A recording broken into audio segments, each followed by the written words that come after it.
warahmatullahi wabarakatuh.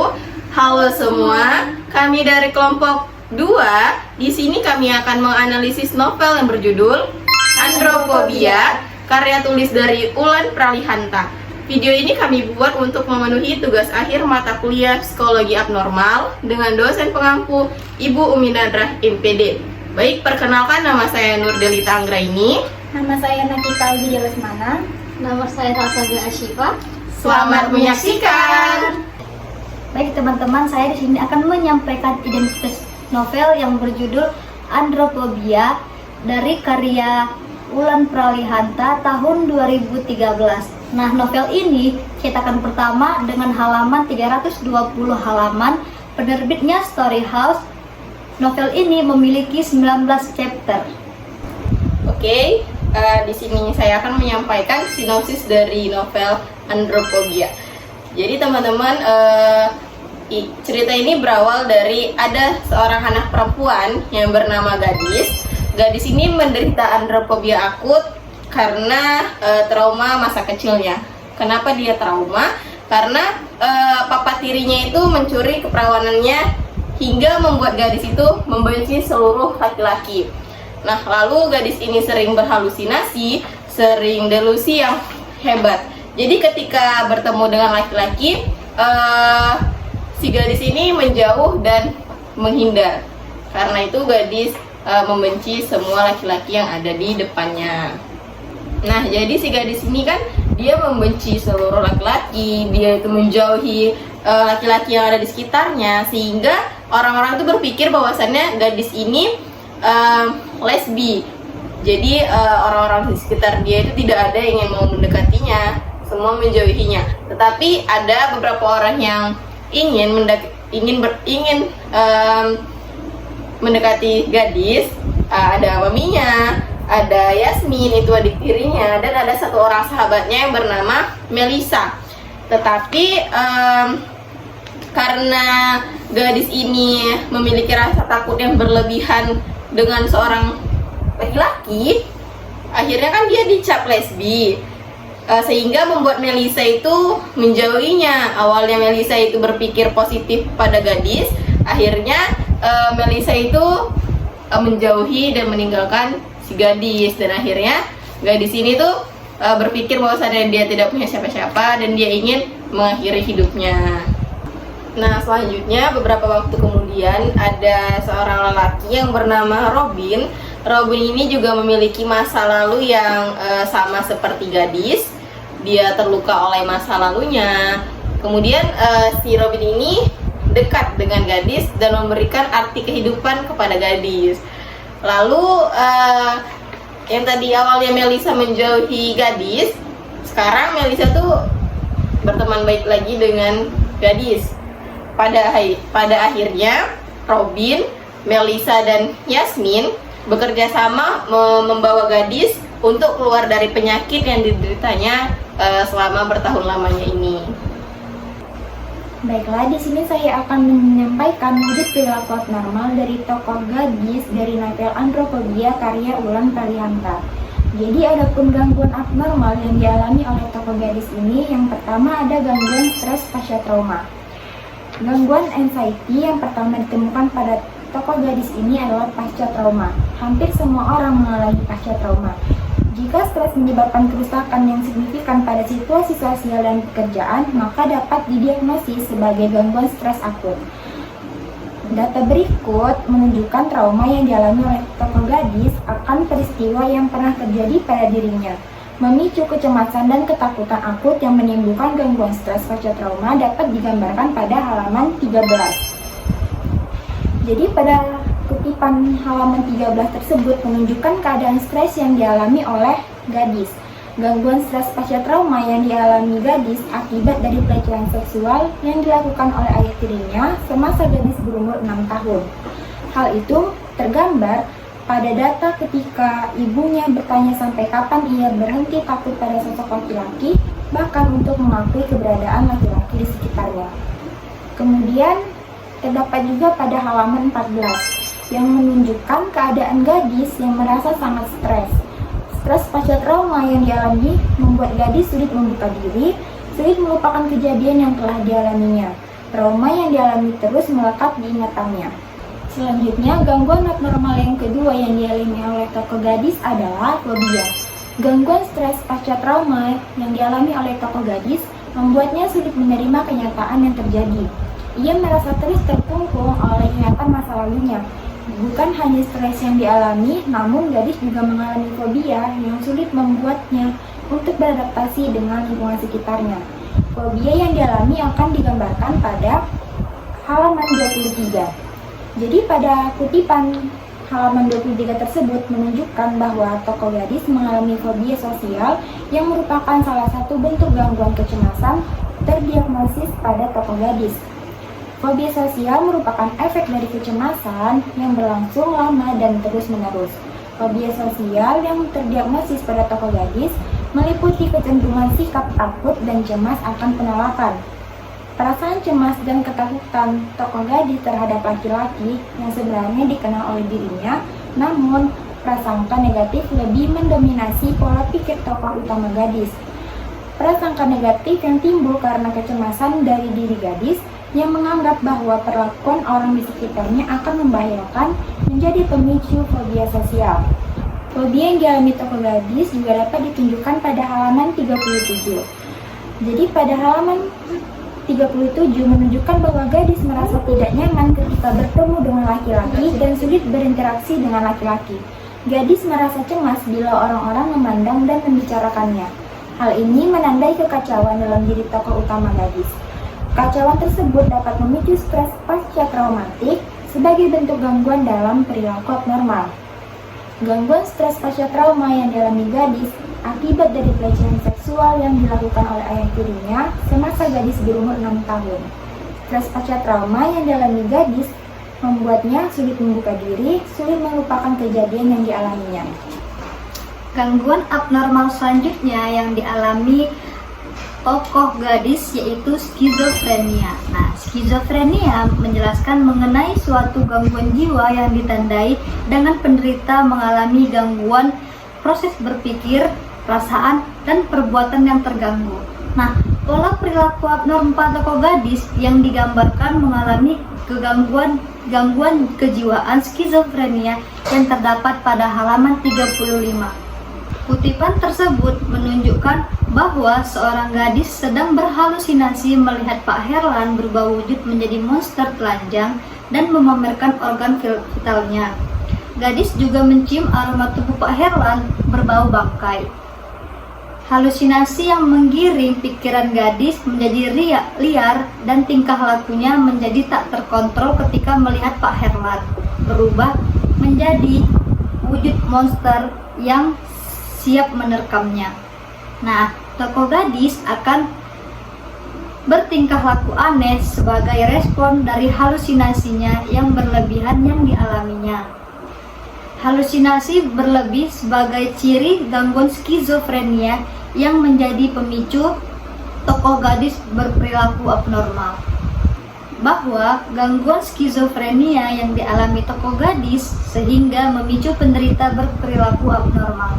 Halusinasi sebagai wujud penderita skizofrenia. Penderita seolah mendengar suara-suara di dalam pikirannya dan melihat sesuatu yang tidak nyata sehingga membuat sang penderita menjadi kacau dan tidak dapat mengendalikan dirinya. Halusinasi sebagai wujud dari gangguan skizofrenia yang membuat penderita sulit membedakan khayalan dan dunia nyata sehingga membuat penderita menjadi kacau, histeris, bahkan kekacauan emosi yang cukup berat. Nah, gangguan skizofrenia membuat sang penderita adropobia cenderung berperilaku abnormal karena sulit membedakan antara khayalan dan kenyataan, sehingga pada kehidupan sehari-harinya penderita adropobia akan bertingkah laku aneh, cenderung mempengaruhi lingkungan sosialnya. Pada halaman 75. Kutipan tersebut menunjukkan gangguan skizofrenia yang mengalami tokoh gadis yang bertingkah aneh dan cenderung pikirannya yang akan berubah-ubah dalam waktu singkat. Gangguan skizofrenia yang merupakan wujud dari perilaku abnormal tokoh gadis menjadi bukti bahwa penderita andropobia akan cenderung berperilaku abnormal. Dari hasil review kami, diketahui bahwa tokoh gadis sering berhalusinasi melihat seseorang yang sangat mirip dengan dirinya dan mempengaruhinya untuk melukai dirinya sendiri. Tidak hanya itu juga, ia juga mendengar bisikan lain yang menjadi perlawanan untuk tidak melukai dirinya sendiri, seperti adanya pertentangan batin dalam dirinya yang tervisualisasikan melalui bayangan yang terlihat persis sama dengan dirinya. Tidak hanya itu, seorang gadis juga mengalami perubahan sikap dan perilaku, halusinasi, masa ketakutan, apalagi ketakutannya terhadap sosok lelaki.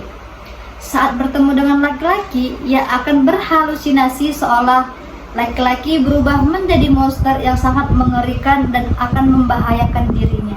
Selanjutnya, gangguan abnormal yang dialami tokoh gadis yaitu gangguan kepribadian.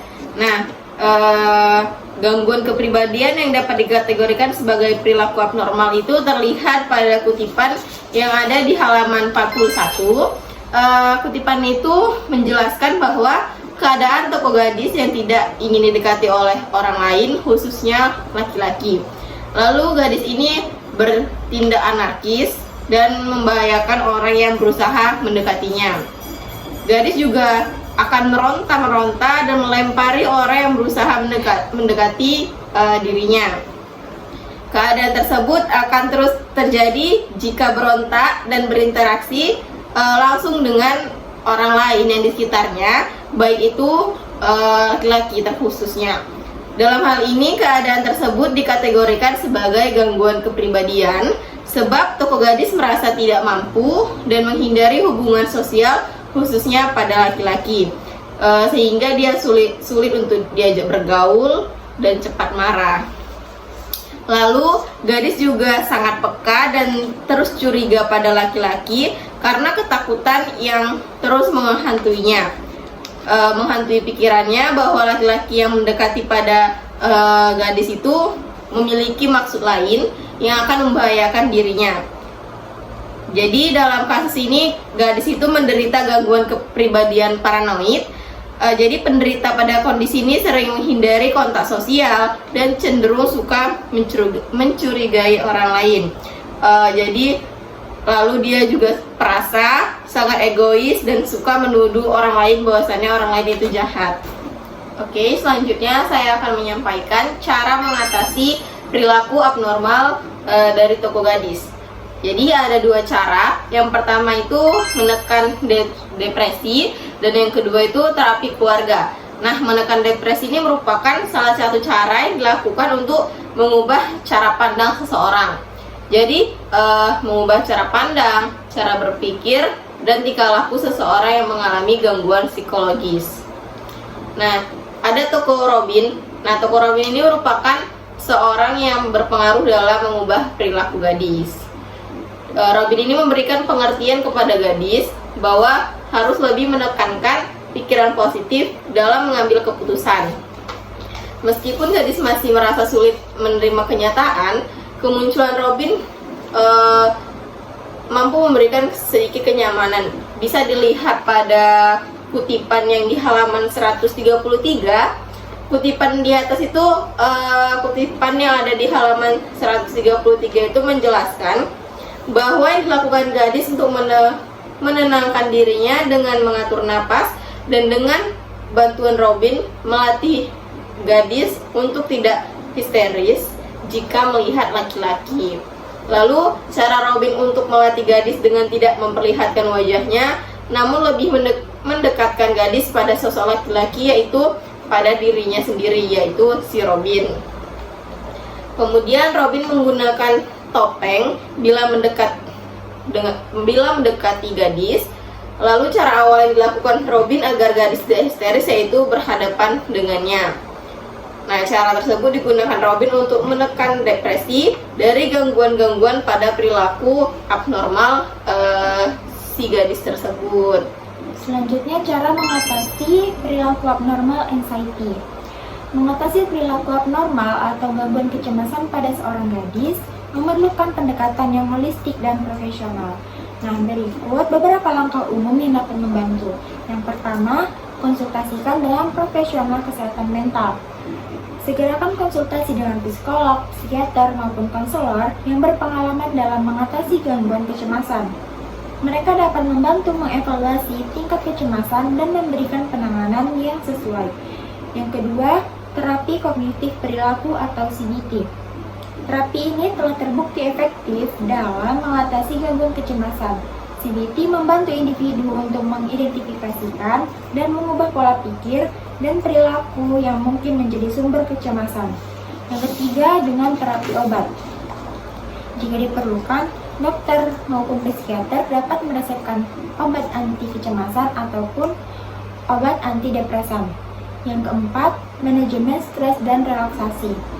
Dengan mengajarkan teknik manajemen stres seperti meditasi, yoga, atau latihan pernapasan dapat membantu mengurangi kecemasan dan meningkatkan kesejahteraan mental. Yang kelima, dukungan sosial. Membangun jaringan dukungan sosial yang kuat dapat membantu gadis tersebut merasa didukung dan lebih mampu mengatasi stres dan tekanan hidup. Yang keenam, aktivitas fisik. Dengan olahraga teratur dapat membantu mengurangi tingkat kecemasan dan meningkatkan suasana hati melalui pelepasan endorfin. Yang ketujuh, pendidikan dan informasi. Yaitu dengan memberikan informasi tentang gangguan kecemasan dapat membantu individu dan keluarganya memahami kondisi tersebut. Pengetahuan yang lebih baik dapat mengurangi stigma dan meningkatkan pemahaman. Dan yang terakhir, memantau kesehatan fisik. Jadi dapat dipastikan juga bahwa kondisi kesehatan fisik gadis tersebut sedang baik karena adanya masalah kesehatan fisik tertentu juga dapat berkontribusi pada gangguan kecemasan. Cara mengatasi perilaku abnormal skizofrenia. Nah, yang pertama itu konsultasi dengan profesor kesehatan mental.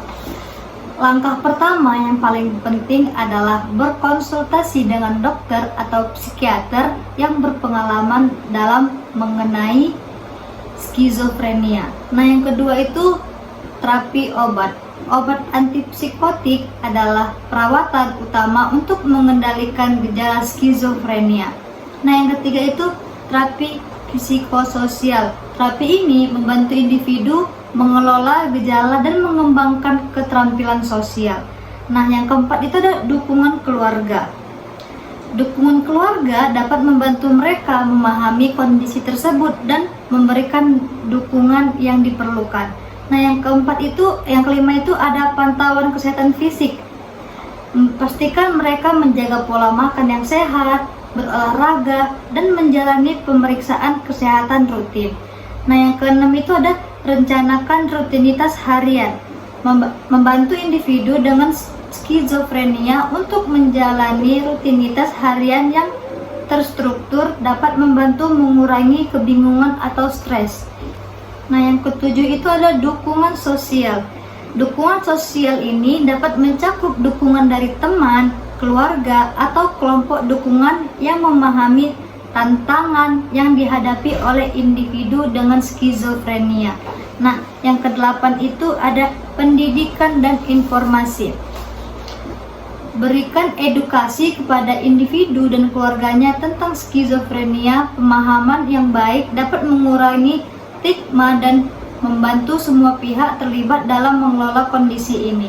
Nah, yang kesembilan ada rencanakan perawatan jangka panjang. Diskusikan rencana perawatan jangka panjang dengan profesional kesehatan mental. Hal ini dapat mencakup pencegahan kambuh, manajemen stres, dan tujuan perawatan jangka panjang. Oke, selanjutnya cara mengatasi perilaku abnormal pada gadis yaitu dari gangguan kepribadian. Cara mengatasi perilaku abnormal yang terkait dengan gangguan kepribadian memerlukan pendekatan terapeutik dan dukungan yang komprehensif. Jadi, ada beberapa langkah yang harus dilakukan. Yang pertama, konsultasikan dengan profesional kesehatan mental. Nah, jadi konsultasikan dengan psikolog atau psikiater yang berpengalaman dalam menangani gangguan kepribadian.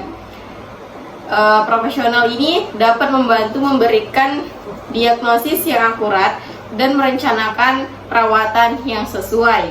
Yang kedua itu ada terapi psikoterapi.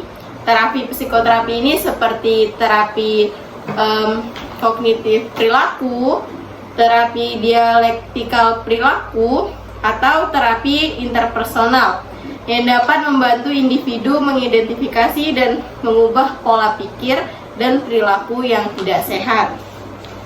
Yang ketiga itu ada terapi kelompok. Jadi terapi kelompok ini dapat memberikan dukungan sosial dan membantu individu belajar keterampilan sosial yang lebih sehat melalui interaksi dengan orang lain yang mengalami masalah yang serupa. Jadi terapi ini dilakukan secara berkelompok. Yang keempat itu ada dukungan dari keluarga. Jadi dukungan keluarga itu dapat membantu membangun lingkungan yang mendukung dan memotivasi perubahan yang positif. Jadi di sini melibatkan keluarga dalam pemahaman dan dukungan terhadap proses perawatan. Yang kelima itu ada pantauan kesehatan fisik. Jadi jaga kesehatan fisik dengan menjaga pola makan yang sehat, berolahraga, dan menjalani pemeriksaan kesehatan rutin. Nah, yang keenam itu ada manajemen stres.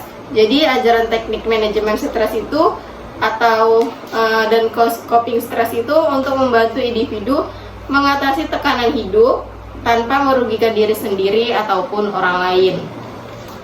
Yang ketujuh itu ada merencanakan tujuan perawatan. Jadi di sini bersama dengan profesional kesehatan mental menetapkan tujuan perawatan jangka pendek ataupun jangka panjang. Jadi di sini mencakup peningkatan keterampilan interpersonal, pengelolaan emosi, dan perubahan fisik yang tidak sehat. Yang kedelapan itu adalah pendidikan dan informasi.